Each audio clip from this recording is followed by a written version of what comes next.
Good evening, class. So now, this is the continuation of the video from the first I uploaded. So, sadya na class, putol yun. Kasi nga, hindi ko napansin na lowbat yung laptop ko and biglang nag-shutdown. But anyway, so I will start na from the beginning of this topic. So, topic will be short-term budgeting. So, short-term budgeting from the term budgeting. So, how you papaano mo ngayon uh, how you make a plan. So, papaano ka gumawa ng plano.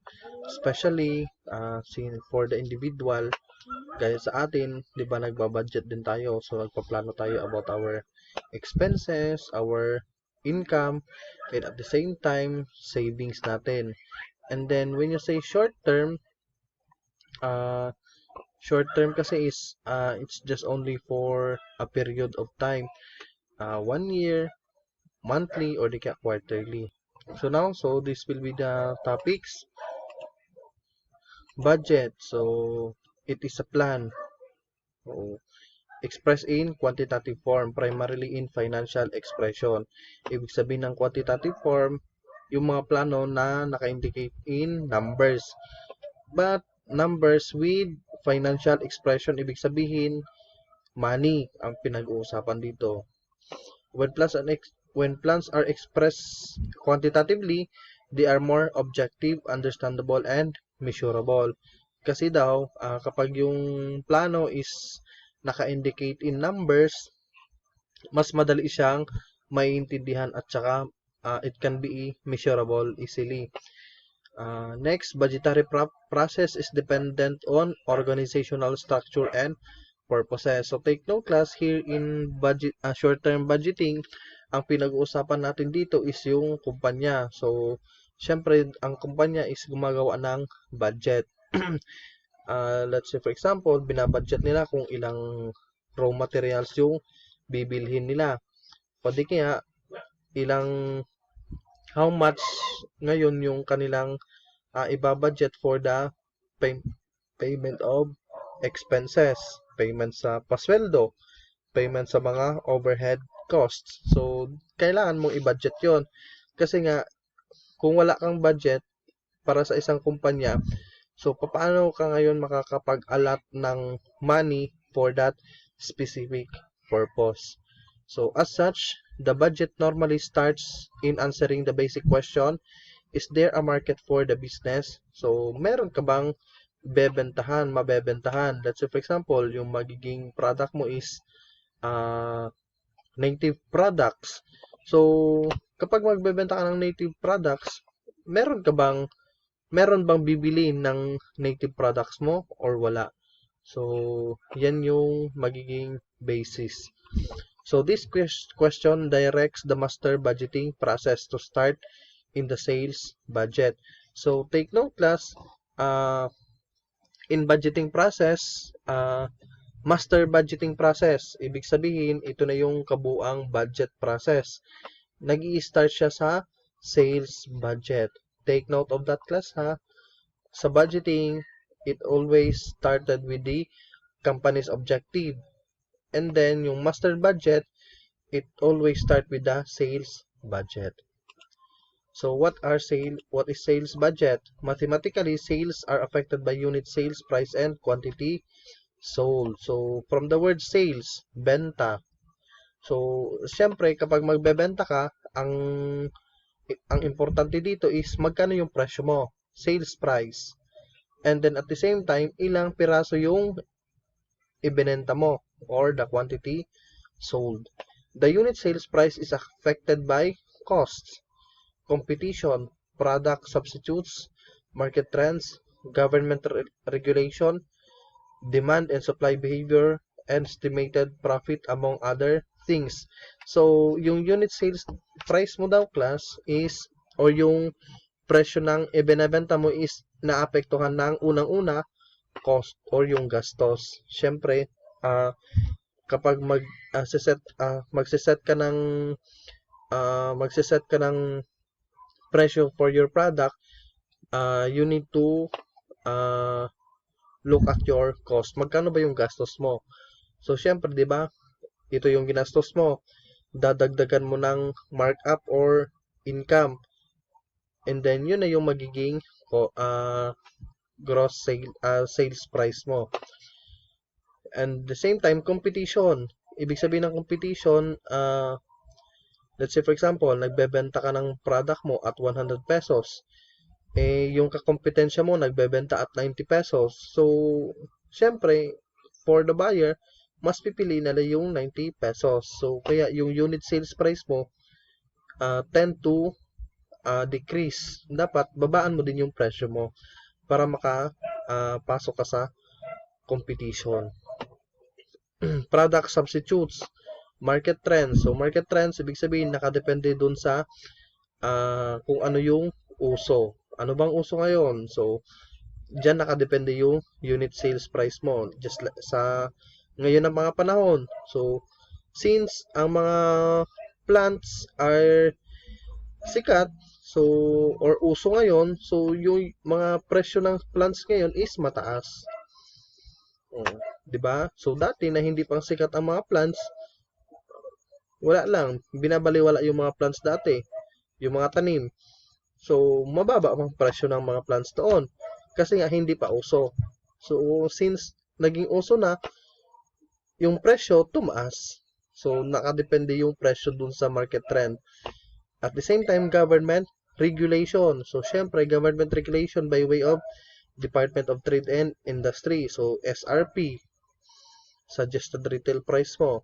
Demand and supply behavior and estimated profit among other things. The number of units sold is affected by unit sales price. Okay? Next is sample problem. So, let's have an example. The management of all corporation is considering a three-state economic condition: strong, fair, and weak. Based on some macro studies, it has been agreed that the company in the coming year may be 40% strong, 50% fair, and 10% weak. The projected number of units are 120 units, 90 units, and 50 units for strong, fair, and weak, respectively. The budgeted sales price given the estimates in units sold is 120 pesos. 5% of the gross sales are estimated to be uncollectible. So, dito class, since budget yung pinag-uusapan natin, it is a forecast. Ibig sabihin, parang nagfo-forecast ka anong mangyayari sa future. So, si old corporation daw is considering three economic condition. Ibig sabihin ng economic condition kasi, ano yung magiging lagay ng ekonomiya. Strong, fair, and weak. So, sa strong, kapag strong ang economy, 120,000 units daw yung kanilang mabebenta. Pero kapag fair naman, 90,000 units yung mabebenta. Pero kapag weak or mahina ang economy, 50,000 units lang ang mabebenta. Ito na, and then mabebenta nila at 120 pesos. And then yung 5% ng gross sales is estimated to be uncollectible. Ito yung requirements. What are the budgeted units sold to be sold for the coming year? So magkano yung budget na ibebenta? And number 2, budgeted amount of sales net of doubtful accounts. This is the solution and discussions. Ito yung economy A, B, and C. So, ito yung strong, fair, and weak. Ito yung projected sales in units. Diba sa A, ang mabebenta nila, projected, ibig sabihin forecasted nila, 120, 90, and 50,000. Ito yung profitability, 40%, 50%, and 10%. Ito class, 120,000, So, ito class, 120,000, i-multiply mo ng 40%, yung budgeted sales in units is 48,000. Next, sa B, 90,000 times 50%, that is 45,000. And 50,000 times 10%, that's 5,000. Budgeted sales in units is 98,000. So, dito class, ito yung projection ng kumpanya. So, kapag malakas daw ang economy, 40% lang ang magiging profitability niya or magiging parang 40% lang yung magiging chance na magkakaroon siya ng profit. So, since out of this 40%, ito yung kailangan niyang ibenta, 48,000 units. And so on. So,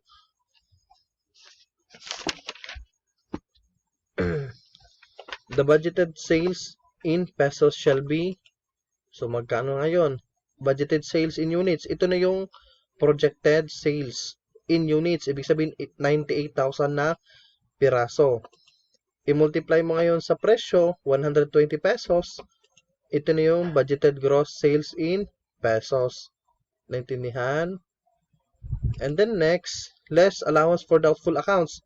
Take note class, yung 5% daw ng gross sales is hindi na makokolekta. So, ang tanong, magkano yung net sales mo? So, 11,760,000 times 5%, that's 558. So, ito yun na yung magiging budgeted net sales in pesos. 11,202,000. So, for the next year or for the next quarter, ang kumpanya ay magkakaroon ng budgeted net sales in pesos na 11,202,000. So, ganito class kung paano gumawa ng budget ang isang kumpanya. Next, production budget. So, production budget, what is the meaning of production budget?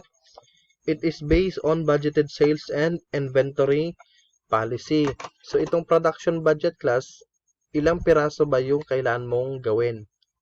Let's say, for example, 50,000 yung forecasted na ibebenta. And then, so, magkano yung ipaproduce mo? So, dapat, hindi bababa ng 50,000. Okay lang yung sumubra, basta't hindi bababa ng 50,000 yung production mo. An inventory policy is normally based on the number of units to be sold in the following period. So, sa budgeted production class, ang kailangan mo dito is yung mga data from the budgeted sales and inventory policy. So, here, the formula for production budget, how to make a production budget formula. Budgeted sales. I-add mo ngayon yung finished goods inventory end, less finished goods inventory beginning, that will be the budgeted production. So, this is the formula for production budget. And importante class, you must be able to memorize this. Pero kapag hindi nyo kaya i-memorize, so, kindly familiarize. So, raw materials budget. Ano naman itong raw materials budget? It is based on budgeted production. So, this is the formula. Budgeted raw materials use. Budgeted production times standard materials per unit. So, ito yung formula paano makuha ito. Next, add materials inventory end less equals to total materials for use. Less inventory beginning, materials inventory beginning equals to budgeted raw materials purchase in units. So, ito yung kailangan mong bilhin. Intindihan? So, kung napansin nyo class, hindi ka makakagawa ng raw materials budget kung hindi mo makompute yung budgeted production. Naintindihan?